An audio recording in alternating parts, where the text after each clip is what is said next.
Hey guys, welcome back to my channel. And last night we had a new episode of American Horror Story, and it was kind of weird and I feel kind of all over the place. Let me pull up my little notes that I had taken to talk about the key points. So first off, we're thrown with Stanley dies. The guy who was basically saying he could get you into Hollywood and he wanted to make this place famous and was basically telling Miss Elsa to like go blah blah blah and was killing the freaks for money. So he dies because the troop finds out. Well, he doesn't die. It is just basically insinuated, but basically what we see is him getting beat and he's yelling and screaming. So more on that later.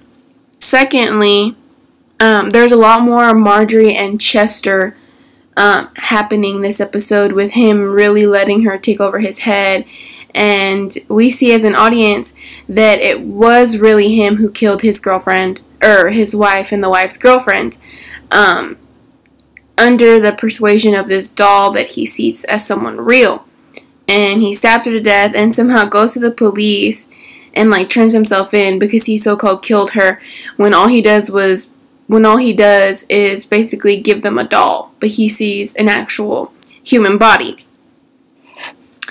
Another thing we learn this episode is that Elsa cares and tries to help Jimmy get some hands and goes to Danny Huston's character because he's the one who gave her the legs when they were first cut off. We also find out that during the whole process of that she fell for him and she loved him and he loved for her, but there was just a lot going against them, so they never worked out. So I thought it was really interesting to find out that we meet someone and kind of, get an inside scoop about who Elsa loved at an earlier time than now.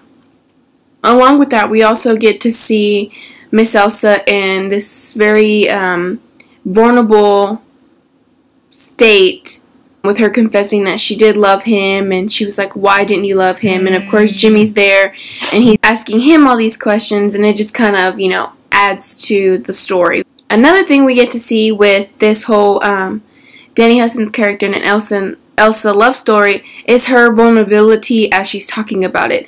She basically says that she loved him, and he says that he loved her too, but it was just tough for him. And of course Jimmy is sitting there listening to the story and he's asking him all these other questions, and it just kind of adds to it, and you just get to see, I guess, basically another side of Miss Elsa that we haven't really seen. And I don't know if you guys picked up necessarily on when Danny Huston's character was talking, that when he was saying that he couldn't love Elsa because of him going back and going after the guys that cut off her legs, he was met upon this doctor name that I cannot pronounce, but if you guys remember back in season 2, I could be making it up, but I feel like it was back connected to season 2 again, where it was the Anne Frank part 1 part 2 episode where she says that so-called Dr. Arden is this other doctor, like, I'm gonna say Doofenshmirtz, but it's not Doofenshmirtz, it's something like that. And she's like, that's not, Dr. Arden doesn't go by Dr. Arden, he goes by so-and-so, back when he was during the whole Nazi time. So if I'm not mistaken, that's the same guy who Danny Huston's character comes across, and he basically tortures him. And if you look back at season 2, I believe when they show Dr. Arden super young, it's basically, I think, the same guy who plays the one that they showed in last night's clip of him torturing Danny Huston's character. Comment below if you guys actually looked into it. These are just my thought and recap reviews about it.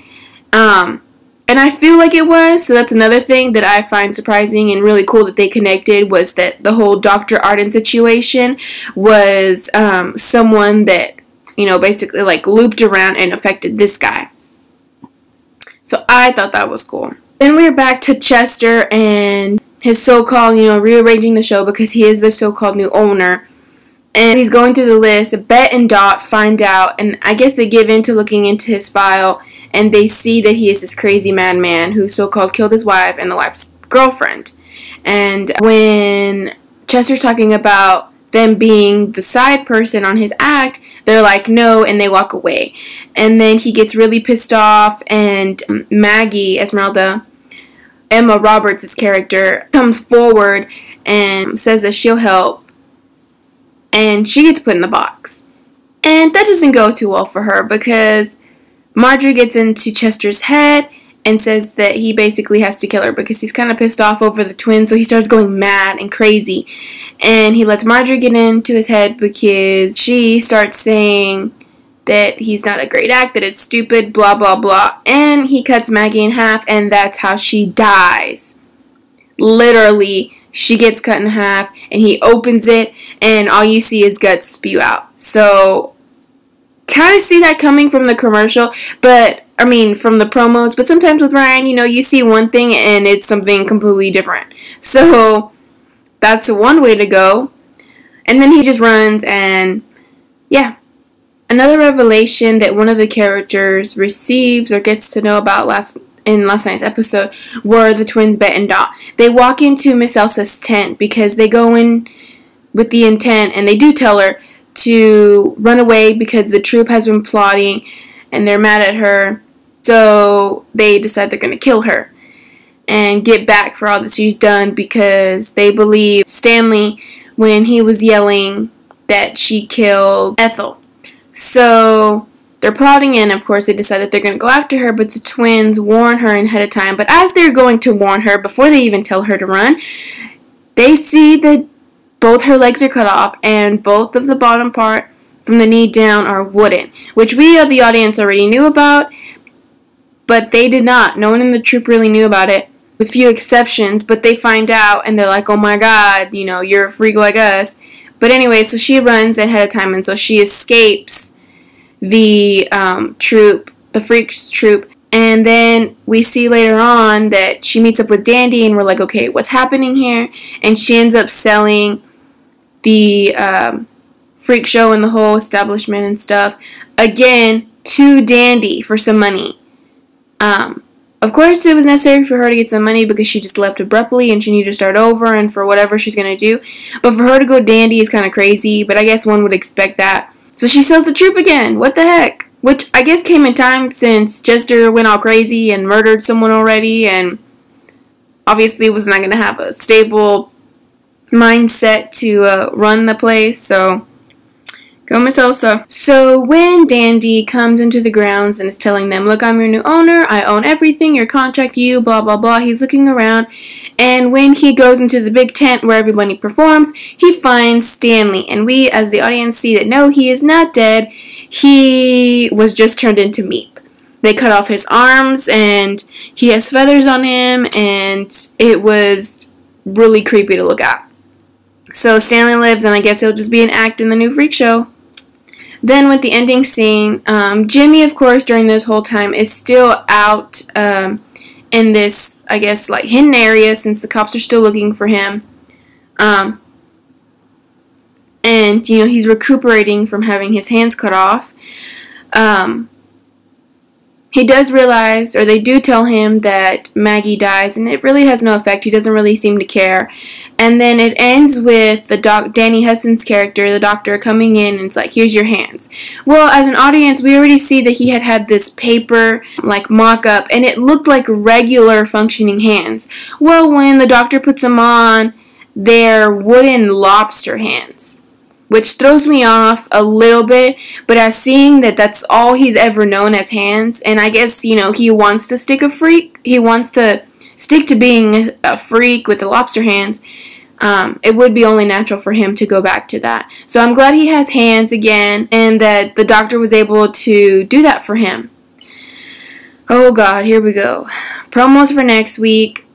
I have no idea where my head has been because I did not realize that next week's episode is the season finale.